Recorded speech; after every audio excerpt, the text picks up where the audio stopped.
Hello guys, I hope you guys are having a great Tuesday evening here, and I feel like there's been a lot going on lately, and I feel like I'd share some of that with you guys, as well as some of the knowledge I picked up with Fortnite, next gen consoles, and a great tip for controllers, how to buy one, and how to get a good warranty. So realistically, when it does fail, because all these controllers for hardcore gamers usually end up getting drift, how to get one for basically next to nothing. So start off first with Fortnite here. If you guys didn't know, in the 15.1 patch that just happened, they introduced a performance mode. They were originally calling it alpha mode, but from what I understand, right here, this is for computers. So this is for older PCs who just can't quite play Fortnite properly. It doesn't quite run right, low frames, that sort of stuff. So I'll go through it here. I'll read what it says here, right here. It says, beginning December 15th, we're launching a new performance mode on all PCs that meet Fortnite's minimum specifications. Available in alpha, performance mode will be selectable through the in-game settings menu and offer significant performance gains by trading out visual quality to lower memory usage and lighten the load on CPU and GPU.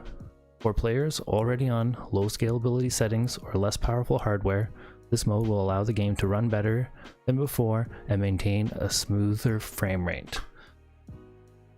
So basically, when you turn this on, what it's basically saying is it's going to decrease your performance, or sorry, it will increase your performance, but it will drastically decrease your basically your visuals. So I have heard of this actually increasing people's FPS, but I've also heard such things as the game can look quite terrible. So for example, this is a easy picture, and actually one of the better ones I've seen, because some of the ones I have seen, basically the game and the character models look almost like 8-bit, like they literally have square pixelated outlines everywhere. But as you can see, if you look around the map here and the tree leaves and stuff like that, everything's pretty flat, like no dynamics, and even there's really no definition in some of these as well. But at the same time, this will allow a lot more people to have a more enjoyable Fortnite experience. Okay, so one other thing that came out with the 15.1 update yesterday is called reset edits when entering build mode. So what this is when you're building, and it happens to everyone, when you're in an intense build fight, sometimes you'll pre-edit a panel. Like for when you put up a wall, you might accidentally pre-edit a window in the wall. Well, now, when you have this mode enabled, what happens is when you switch from build mode back into build mode, like you pull out your pickaxe or your weapon, you go pull out your builds again, now this pre-edit will automatically be erased. So this isn't quite exactly what people were asking for. Everyone just wants it to be able to turn pre-edits generally off. This, I guess you could say, is a step in the right direction, but realistically is, if you're in building, you set up a pre-edit by accident and you don't realize it and you go to build that next panel, you could leave yourself wide open, and that could be a match ending problem.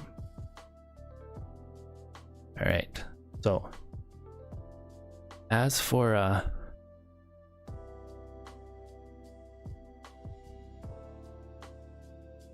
so yeah, this is the menu here. So sorry, this is the menu here. You go into your cogwheel here. This is on console and PC. You go down to the building section and you'll see it says reset edits when entering build mode. And you definitely want to turn that on, because I don't ever see anyone using any sort of pre-edits unless they are in creative, kind of joking around or trying things, or the exact same thing but in public matches. They're just trying out fun things or different strategies, but realistically in a competitive setting, which is mostly the people who complain about this kind of stuff is the Fortnite competitive people. That's not okay, and no one uses pre-edits. Okay, so now one of the good things that actually did come out of this update, which I am actually surprised about, because I was reading various things about next generation consoles not actually hitting 120 frames per second, that's FPS. And I was going to buy an Xbox because of Fortnite running, like the new Xbox Series X, because Fortnite would do 120 FPS at 4K, which would be a very nice gaming experience. Obviously my computer does much more frames than that. I just pin it at 240 FPS because that's what my monitor does, and that's the maximum I can really do. I can hold steadily, but with the consoles, a lot of people were expecting to be able to game in 4K at 120 FPS, but that was not the case. So I guess what has happened now is Fortnite has actually released a mode where you can do 120 FPS. Okay, so I will give you this one section here because this is actually the important part here. Okay, so to play Battle Royale Creative at 120 FPS on these new platforms, enter the Fortnite video settings and toggle on 120 FPS mode. In order to achieve a consistent 120 FPS, max resolution on Xbox Series X and PS5 is lowered from 4K to 1440p in this mode. So 1440p is actually what people refer to as 2K, right? So shadow settings, post-processing, and streaming distances are slightly reduced, but volumetric clouds, physical rim lighting, and high-quality shaders remain enabled. Okay, we'll continue on with the next one because this is important too. So Fortnite players on Xbox Series S can turn on 100 FPS mode at 1080p resolution. So I game in 1080p resolution. It's not the prettiest, but in Fortnite I don't really notice it that much, but when I play other games with smaller, very small graphics and stuff, like it does look quite pixely. But okay, so if 120 FPS mode is turned off, the maximum resolution has been boosted from 1080p to 1200p in all game modes. In 120 FPS mode on Xbox Series S, shadow resolution and other settings are reduced and volumetric clouds are disabled. So basically, to be able to hold it on the Xbox Series S, they have to even take away basically more graphics inside the game. Okay, so I was actually surprised when I heard this, because from what I understand, to game at, well, I guess you're not actually gaming at 4K, you're gaming at 2K at 120 FPS, but if you want to game in 4K on these consoles, you'll be gaming at 60 FPS, which is basically, honestly, which is basically the exact same as the Xbox One X, which is a previous generation console. So from what I understand, to game in 4K 120 FPS, you'll need a TV or a monitor with HDMI 2.1. So I happened to look for TVs with HDMI 2.1, and I did find some. There's like one or two cheap ones, and then I just went to bestbuy.ca because I'm in Canada, so I checked out the Canadian website. But as for monitors, I couldn't find any that are actually out. I'm pretty sure they are they'll start to release them in let's say like the first quarter to first half of 2021. So right now, from what I understand, it's almost impossible to get a monitor with HDMI 2.1. So that being said, is when you're stuck with the TV, you're going from 55 up to 85 inches, and most people tell you that if you're gaming, you would rather game on, especially if you're like a competitive gamer versus a casual gamer, you definitely want to be gaming on a monitor and not a 65-inch TV. I previously was gaming on a 65-inch TV, and you have to flick side to side to see what's going on your screen. Okay, so to get the maximum, basically to get the maximum out of this, because HDMI 2.1 has a much larger bandwidth than 2.0. That's what you'll need to game in 4K and 120 FPS, and I'm not even sure that Fortnite even supports that right now anyways. I'm not too sure what games will support that right now also. So I went to bestbuy.ca because, like I said, I live in Canada, and these are by far the cheapest TVs I could find that have HDMI 2.1. This one is quite cheap, it's 55. And it's a Samsung, and I rather like Samsung TVs, so it's probably actually a pretty good TV. However, when you go up to 65s and you get into the actual like quite nice TVs that have 2.1, you're now into the what, 2400. Well, there's one for, you know, that's on sale right now, so that's 1900, still over $2,000 once you include tax. There's another 55, right?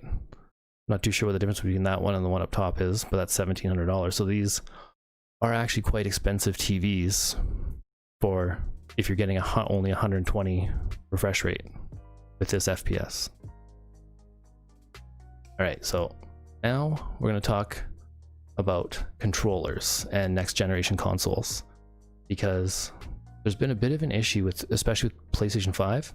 So if you have PlayStation 5 and you have a SCUF controller or Pro controller or any of the old PS4 controllers, do not work with PlayStation 5 whatsoever. From what I understand, I'll go to the SCUF webpage because this is the only information I could actually find on SCUF controllers. And if you know SCUF controllers, like a lot of people, especially serious gamers, they play with paddles on the back. So basically you can map these buttons, these paddles on the back, to these buttons here, so then you never have to take thumb off the joystick. Okay, so a lot of serious gamers do this. A lot of serious gamers do play claw, but I've heard that the PS5 controller is not necessarily claw friendly, and that's from a guy who does play double claw. That's Upjaw. He recently, I guess, did his normal double claw on PlayStation 5, and he had to ice his forearms because I guess they hurt. Could be just him in the controller, but it doesn't sound like it's going to work out. But regardless so the SCUF controllers say that they will work with supported PS4 games only on Sony's new console, the PlayStation 5. However, they will not be compatible with PS5 games on the PS5. So what does this mean? This means SCUF will work with existing PS4 titles like God of War, The Last of Us Part 2, Ghosts of Tsushima on the PS5 thanks to backwards compatibility for games. Okay, but realistically this will not work for any PlayStation 5. So if you have a PS5 game, so if you have a PS5 and you plan on playing the new games, then your $200-300 controller officially does not work anymore, which is a big oops on PlayStation side. Okay. So however, on the new generation consoles, the Xbox One X, the Xbox Series X controllers all work, and as well as the SCUF controllers, Elite controllers, all work on the Xbox One X and the new Xbox Series X and Series S. So if you are an Xbox fan and you have one of these controllers, then you are in luck. So that's definitely big points for Microsoft in that regard. So I saw this next trick a while ago, so I'll dive into that real quick.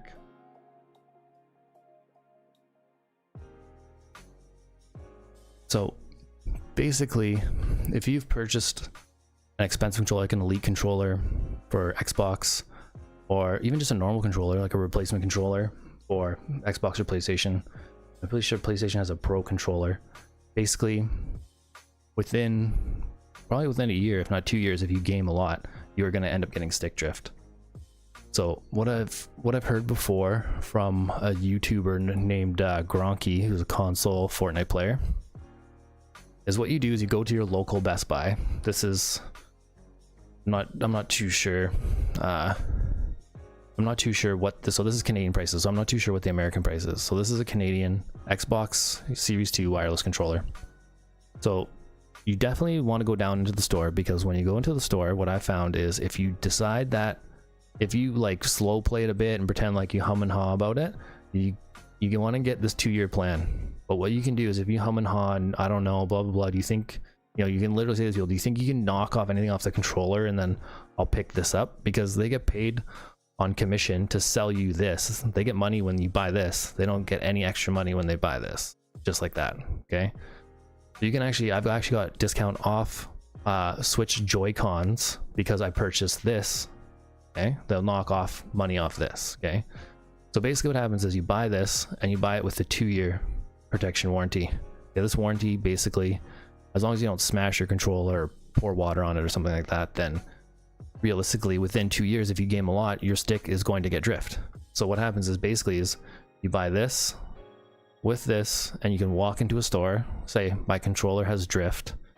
They will, I'm not even too sure if they test it out, but realistically is they will give you a gift card for the full amount that you paid for this controller plus tax. And then realistically you can turn around, walk over to the shelf, pick another one up, go up to the till and buy one. So you basically can get another controller just for 50 bucks. And I know that sounds weird because you're going to say like, why would I want to buy the warranty? And you want to buy the warranty because if you game a lot, 100% you will get stick drift no matter what.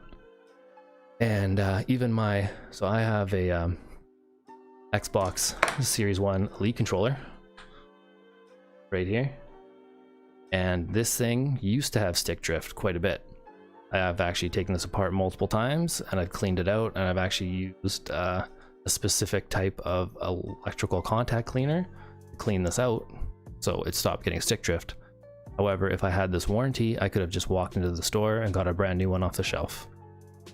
So that is a good trick. Okay, so obviously this one is 50 bucks because of the price. Best Buy does base their replacement pan pricing off of the cost. So we go to just say a regular PlayStation 5 controller, which is $90 plus tax in Canada. Then you go down to the benefit thing, it's only 20 bucks. So realistically, if you have this controller for 2 years, and let's say, even if the guarantee you're gonna get some stick drift. Even if it doesn't, you can just claim it gets stick drift, take it in, get your 2-year warranty on it, and they'll hand you a brand new controller. And you basically get a brand new controller for 20 bucks. So it's a good plan. And if I ever go to the store to buy another Elite controller, I will definitely be doing this. Okay? But that really is about it. Just wanted to go over a few things. I hope everyone's enjoying their Tuesday night, and I hope you guys are enjoying playing whatever game you're playing. I really do like the new season of Fortnite. It is quite fun. I am going to play some Valorant. I played one game. I did all right, and I feel like I can do well at Valorant because I used to play a lot of Counter-Strike. So I think I will be playing that. I did go over my settings the other day to maximize FPS, but since I'm not really doing competitive at all, I left my visuals at a higher level because I don't necessarily want my game to look ugly because I'm going to be streaming it and I want to have a good visual experience for me and you. So hopefully we'll go over that, and then I'll do a little Valorant video, and yeah, we'll get some Valorant gameplay because I used to play a lot of Counter-Strike 1.3 to 1.6. I enjoyed it quite a bit, and I feel like Valorant's fairly similar. But that's it for tonight. I hope everyone's having a great evening, and we'll be streaming shortly. So you guys have a good night. Thank you.